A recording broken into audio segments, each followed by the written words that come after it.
We always try to have a hardcore plan but be light on our feet. I just think that's a component of football and particularly team development. We went early today to beat the weather. I like the energy and the preparedness that the guys showed even with the change. Sometimes we get challenges, man, rain delays and so forth, and we still have to perform. And so that's some of the messaging that went along with today's work. I really appreciate the competitive spirit we have out here, man. We got some guys that are learning what to do and getting to know each other while at the same time being highly competitive. And you can't run away from the competition in this game, particularly at this level. Got some guys working their way back to us, increasing their participation. Isaac Siamalu, for example, was taken off the list and began the process of working. And so all things pointed in the right direction in that regard. Some other injuries to report on. Jacob Slade, he's got a knee injury yesterday that's being evaluated. Dean Lowry, he's got a knee injury from yesterday that's being evaluated. I have more information on some of those guys and others a little bit later. And the rest of the stuff is just things that manage that comes along with this process. I'll pause and open up for questions.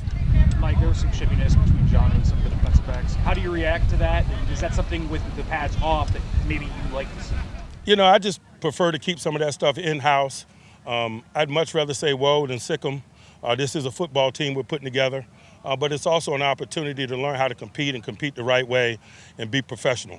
But largely, how I handle those circumstances is our business. Competition periods today too, despite no pads. How would you assess, the one-on-ones that were going on today as well? I love the energy and the competitive spirit on display.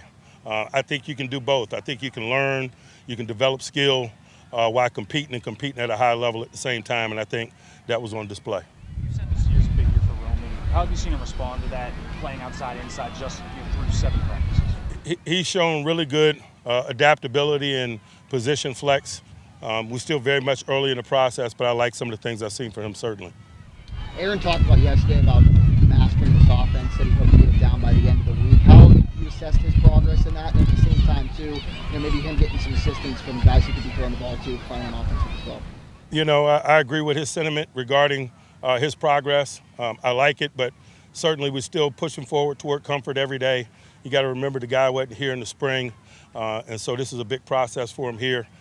He's doing a really good job of communicating and dialoguing with his eligibles, the people that he works with, but we'll just keep punching that clock every day. When you talk about pass catcher and quarterbacks building chemistry, obviously reps are invaluable, but inside those reps, how do you build a chemistry between quarterback watches and quarterback type? You said it is primarily built on reps and gaining an understanding and feel for one another, but that can also happen in the classroom. And so, the work that we do in the classroom is just as important as the work that we do out here, and particularly the peer-to-peer communication based on what we see, to gain that understanding, that level of understanding, to get an understanding of what your partner is thinking under certain circumstances is big.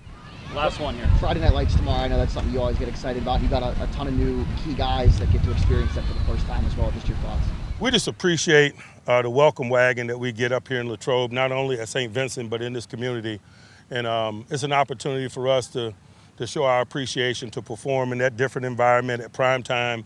It's also a really good component of team development. You like to change the variables and circumstances in which we work. Like we did today, we went early in the morning. Tomorrow night we'll work at prime time, but oftentimes that mirrors scheduling and so forth. We play at a variety of times in the National Football League, and regardless of when it's time to go, it's time to go. And so Friday Night Lights means a lot of things to us, man, and we're really excited about getting to it.